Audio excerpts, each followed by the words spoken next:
Hello and welcome to another episode of Espionage Games. Cyrils Brettspiele, my name is Nils in a nutshell, and today we are talking about H.I.D.E.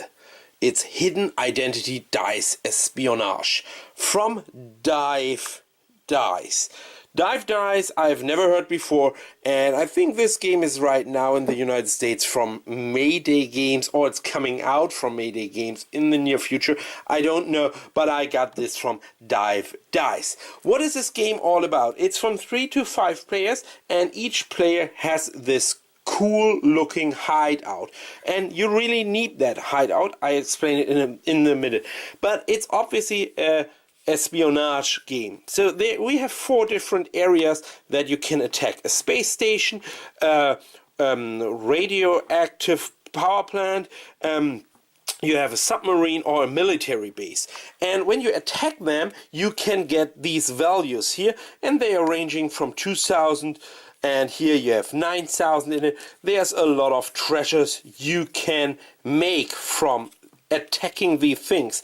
How do you do that? It's simply, you have 4 different colors.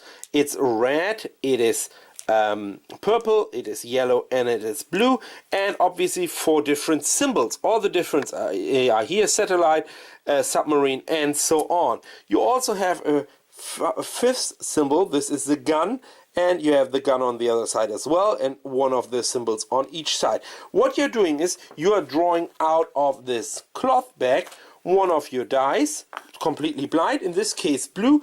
Then you can rotate it on any side you wish except for the gun, because the gun is in this case right now simply a wild symbol. Let's say I would like to go to the submarine, then I place blue submarine behind my screen in my hideout so that nobody can see it at any time.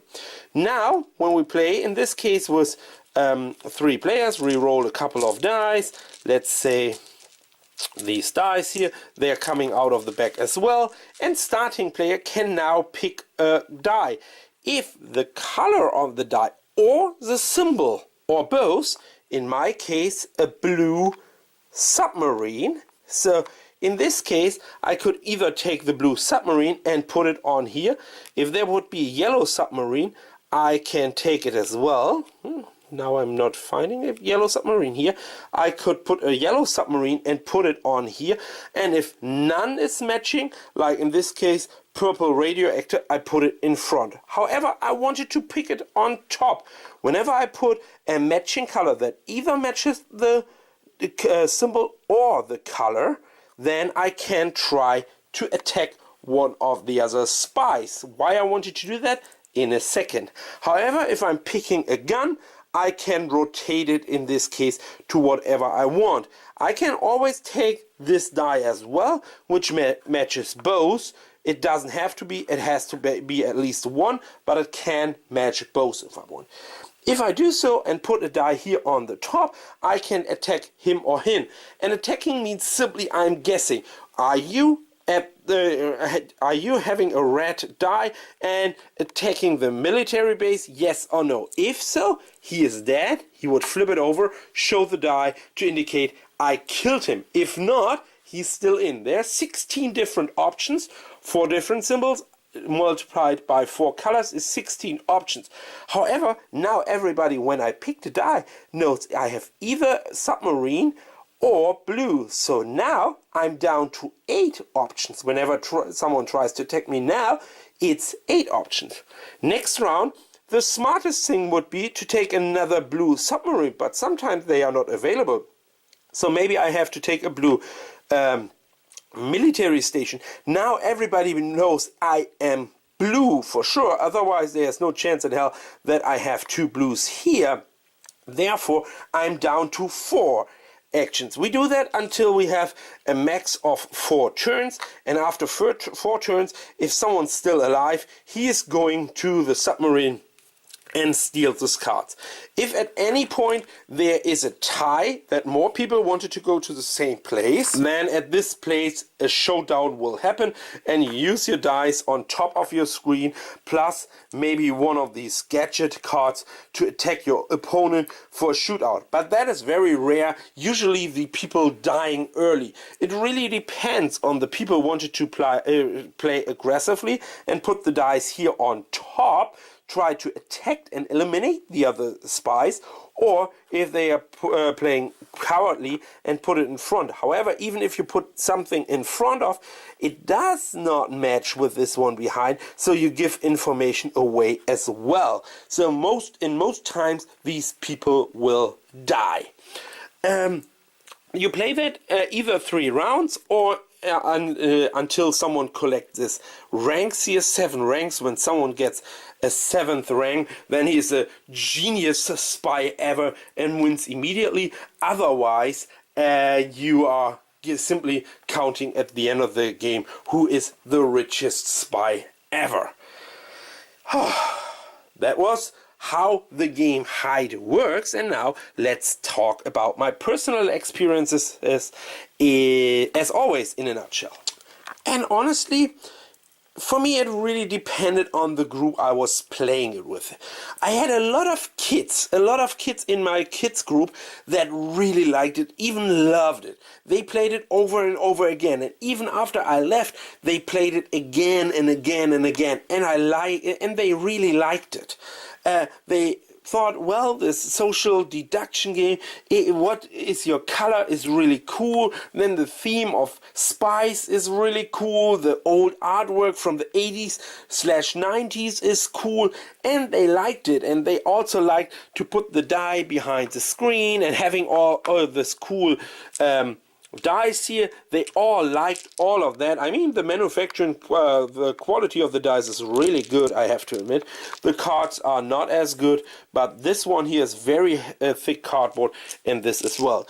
I always felt, well, for me it's just a numbers game. You maybe mentioned that I said, okay, first of all you have 16 options, then you're down to 8 options, then you're down to 4 options, and then you're down to 2 options. For me it's a mathematical puzzle, and I know exactly, the player who's taking a die on top of, he's reducing that. The best thing to do is, so I overanalyze games like this. So the best is placing multiple colors of exactly the same color and the same symbol.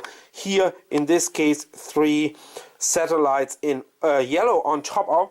That does not give as much information as if I would have, for an example, different symbols here on top of.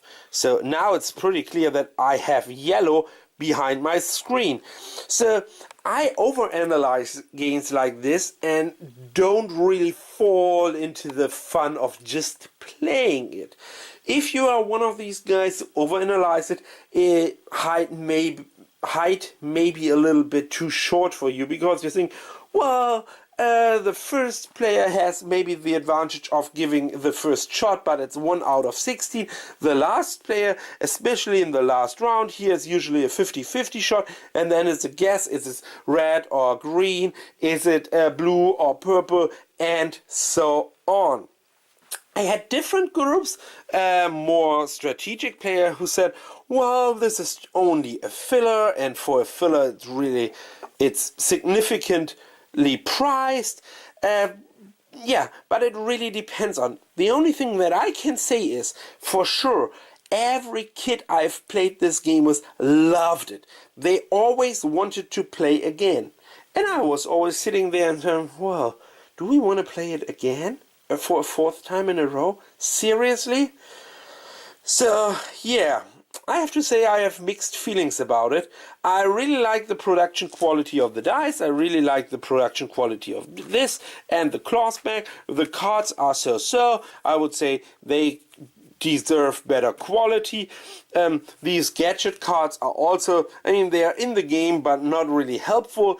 Also, the showdown rule is not really necessary, because there is no really showdown. And even if we had once a real showdown, at the end of the game we had 2 people tied for the most money, then seriously you have a showdown with dice, and whoever rolls the gun first kills the other one if the other one doesn't roll a gun. Wow, that is a little bit of too much luck after 30 minutes of playing game for me. Yeah, so you hear, I have mixed feelings about H.I.D.E, so therefore you should definitely try it out before you buy, in my opinion. And yeah, try to figure out if someone in your friendship has H.I.D.E and you can play it. That was another In a Nutshell edition. My name is Nils, Cyrils Brettspiele, and see you next time. Bye bye.